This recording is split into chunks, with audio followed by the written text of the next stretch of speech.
been a great day, for our first one together. Our staff, now that we've completed that part of it, and getting these guys signed up this morning, just again, a ton of energy. There's been a lot of people put in a lot of hard work over the last 3 weeks to get to this point. So thankful for everybody that's been involved. But excited about where we're at, more excited about where we're going, and with that, we'll get started. David? Coach, it's just 30 days since you arrived. You put a staff together, this first recruit class together. I know you got a break plan at some point, but can you describe the whirlwind just this 30 days it's been? Yeah, it's been fast, but it's been good. I've told everybody, I'll take every bit of it. It's been, again, it's been humbling, just all the support and everything that's gone into getting us to this point this morning, getting these guys signed, has been really, really good. So again, a ton of different people getting it done for us and moving the needle for us to get to this point. So appreciative of that, but it's been fast for sure.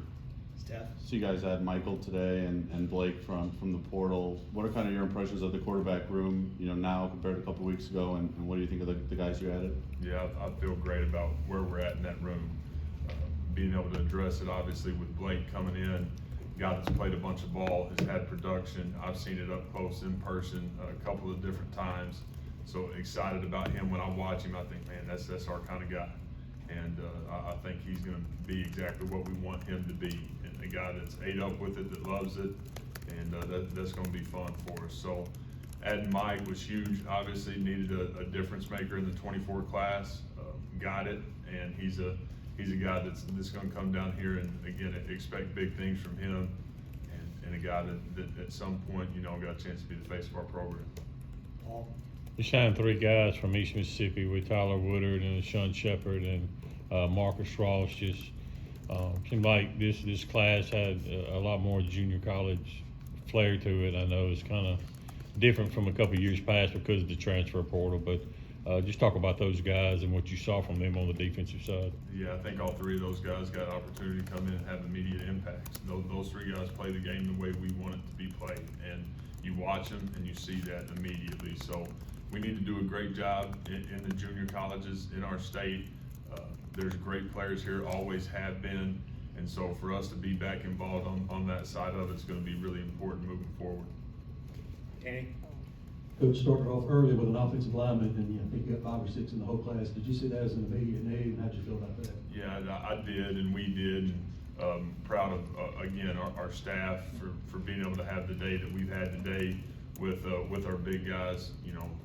I love the guys that we've got in the boat today. All 6 of those guys have been guys that have been serious about coming to state, and that part of it fires me up as well. So feel like we've addressed that need in a good spot. Justin? Jeff, obviously you came in the middle of a recruiting cycle. As you started getting your feet under you with this class, who were some of maybe the guys that were already committed that you maybe leaned on as leaders to hold things together until you sort of got your feet on the road? Yeah, JJ was huge. He was a guy. He's been released. Good. A guy that was huge for us.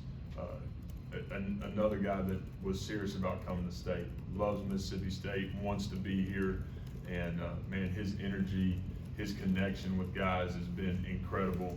So proud of that guy, what he's done, and who he's going to be.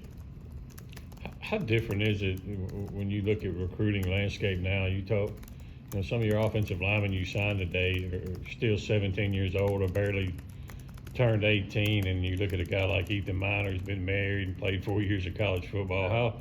How different is the approach with those guys when you have them all in on the weekend? Yeah, I think just understanding, man, it's still about people. Putting the right people inside the locker room. There's nothing more important to me and us to get that part of it right. As we look at it, man, you got to be good enough first and foremost. You flat got to be good enough. But then we got to have great people in the building, because when you do that, you got a chance to create connection and team and culture, and that's something that is as important to me as anything. So I think when you're getting the older guy, you want to be able to get the older guy that's still about the right stuff, even though it's a guy that's going to be here 1 year. It's our first year, and so that was important we got that with some of these older guys that are serious about being good people and players. Robbie? From a fit standpoint, when you look at the guys that you picked up, whether it be in the portal or out of this recruiting class, I mean, how do you feel like those guys can help you transition in year one with what you want to do offensively? Yeah, I think we've done a really nice job, whether it's with the 3 transfer linemen, with the 2 tight ends, obviously with Kelly at receiver, with Blake at QB, and then being able to sign Johnny as a mid-year, junior college running back. Those guys just being older guys, there's some freshmen that are gonna have opportunities to get in here and make some big impacts as well, but those older guys, man, they're guys that have played, and you do with today's day and age of college football, you got a chance to flip a roster in a hurry and address needs and go get guys that have played and are serious about being good. So I think we've done that. Again, proud of our staff for being able to go get it done and pull these guys through today. Ben? Just with the compressed schedule that you guys all had to go through, what would you say you learned about yourself as a recruiter now that you're going through this process for the first time as a head coach? Yeah, I think you never know until you live it, man, how many people you need to get the job done, and that's the reality of it, whether it's operations, whether it's facilities, whatever it is, that we got a chance to host 19 guys one weekend and 20 the next weekend. There's so much that goes into that to make sure that these guys have incredible, visits and experiences while they're on campus. So just the team of people but you really don't know until you start sitting in this chair, man, how many people it takes to make this thing happen. Grace? You talked about it being a whirlwind, how you started reaching out to recruits when you first got here. I mean, what has gone into these past few weeks of getting this class together? Yeah, time as much as we can possibly give it. So again, just trying to make up for some lost time, and that was something that was important for us from a relationship standpoint. Just being around these guys, talking to these guys, being on FaceTime nonstop, so that there is that connection. It is something that has helped us get to this point today. Tanner? Coach, you got the Bulldog Initiative sweatshirt on. You came in and kind of really embraced this NIL side of things. How big has that been in kind of just the short turnaround since you've been hired here? Yeah, it's a big part of college football right now, and for our guys, again, still being able to put some money in their pocket, them taking advantage of the NIL piece of it is important, while making sure you're still getting guys that are about the right things. And so I think you can go find both. We believe that we're going to put a football team together that's, one, going to be taken care of through the NIL space, and 2, being about the right things. And to me, you still go back to people and betting on people, knowing that NIL is a big piece of it, but also knowing, man, at the end of the day, go with people, and that's what we're trying to do. Brian?